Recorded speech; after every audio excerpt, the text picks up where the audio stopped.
about the further you move away from an originator, the harder it is to maintain the original idea. And so I do think that Dad would be proud to see we're still building duck calls. We're still committed. You're going to be speaking at a youth camp for sportsmen, the people coming here. I mean, the same things we were founded on, we're working hard to try to keep it going generationally.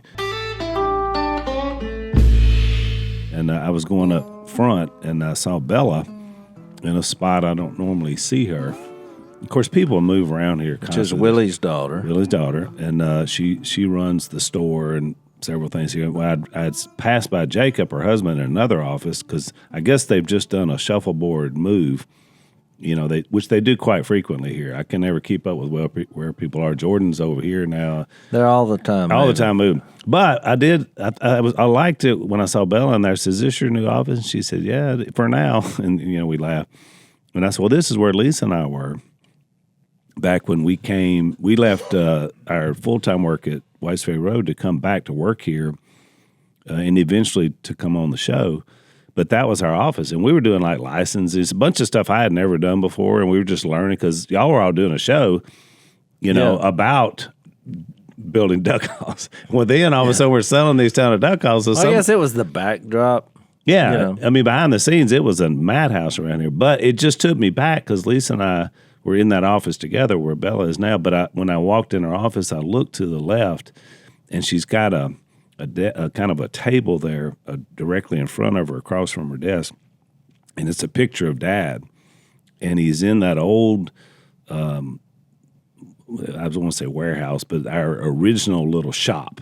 Yeah, it's not even. It was a tiny little shop. I mean, I think it was like a mobile home. I don't know what well, not like a temporary. It was like a shed. It was a shed. But it's a temporary. I mean, I think he bought it for a few $100s, the whole building. Well, and we said before when he went down and picked up all his equipment, and it was this old stuff, and it had come in on a ship somewhere. I think maybe it was either New Orleans or Memphis, one of the two, because it came in on a riverboat.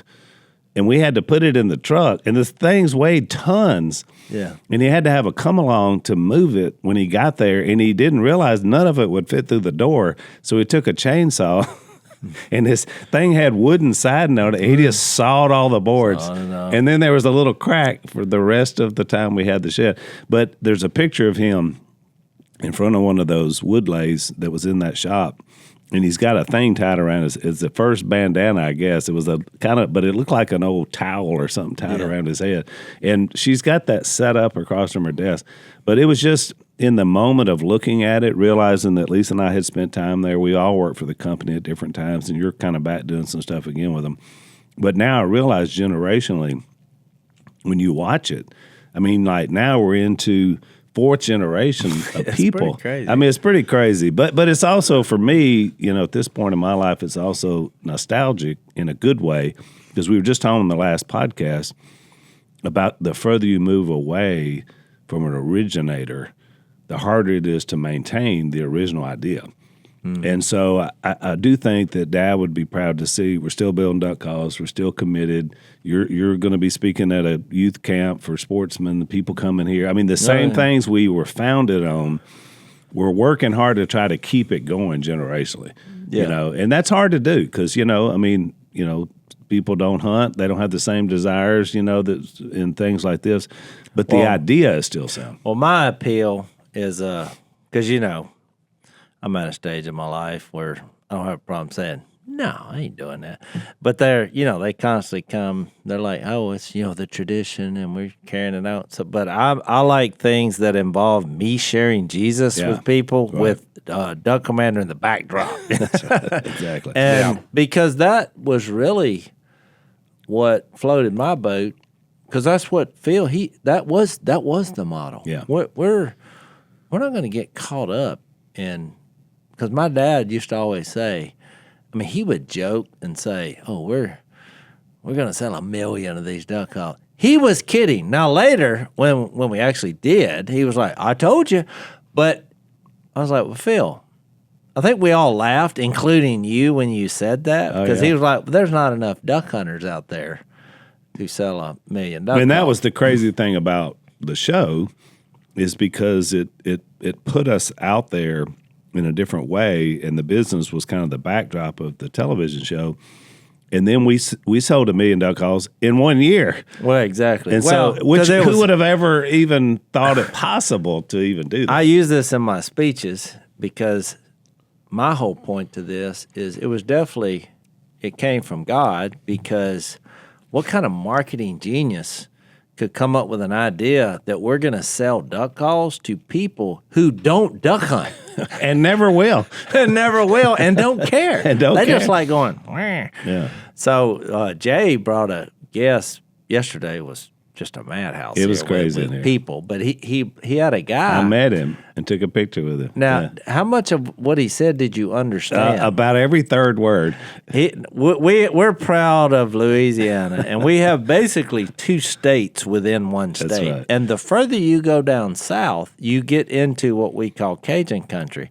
And the further you get into south of Cajun country, you get into a man who was here that I needed subtitles because it was real. And he would say that again a little slower. My saying is that folks like the gentleman we met yesterday, who builds duck calls and is a fantastic person. It's a combination of bad English and bad French combined together into their own language. It really is. But very funny and just a he's good guy. fantastic. And look, now he's been building duck calls for about as long as we have. Yeah. He makes them out of cane down there. He's like they ran into a cane problem because of a freeze somewhere. He was telling us the story. It was crazy. And I said, "No, are you with the white boots, Clint?" He went, no, that's way further south. I was like, "Well, you're pretty well on the coast." He said, "Yeah, but they're out there in the marsh." Which, by the way, that's Robichaux. That's his background. He's a white boot. And because the white boots are more the shrimpers and they're out there Commercial fishermen. fishing. Yeah.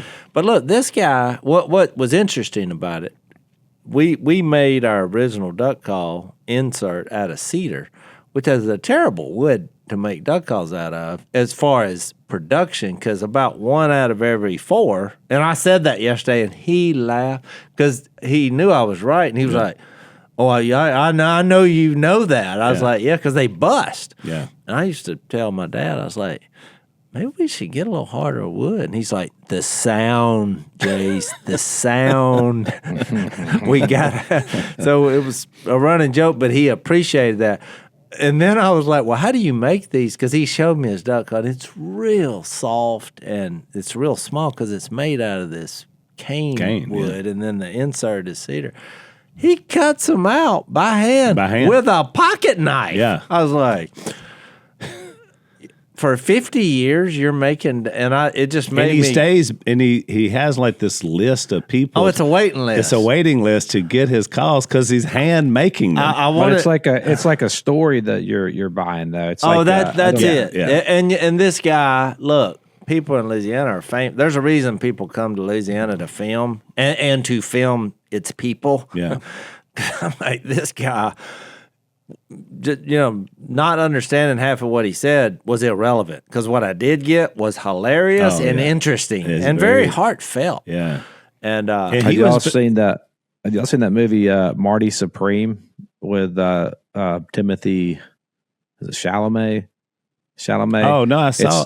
I watched it on the plane, and it's like I think it's like loosely based on a true story of this champion ping pong player? table tennis, ping pong player, which is kind of at the time the film takes place is kind of like this small kind of niche sport that hasn't really taken off yet, but this guy's just obsessed with it, and so kind of the movie is like his journey to greatness and something that he was passionate about, and he pretty much gave his like whole life to this thing. He's kind of a hustler kind of guy, but I love those like stories. Like it's kind of like, and I think about Phil, it's because duck hunting is a niche thing. I mean, it's not like there's a ton of duck hunters in the world. I mean, how many duck hunters are there? Well, at one time there's less than 900,000 duck stamps sold in America. Well, I think the low we used to do a survey on that when I and not everybody buys a duck stamp duck hunts. Well, that was 1 year. It was less than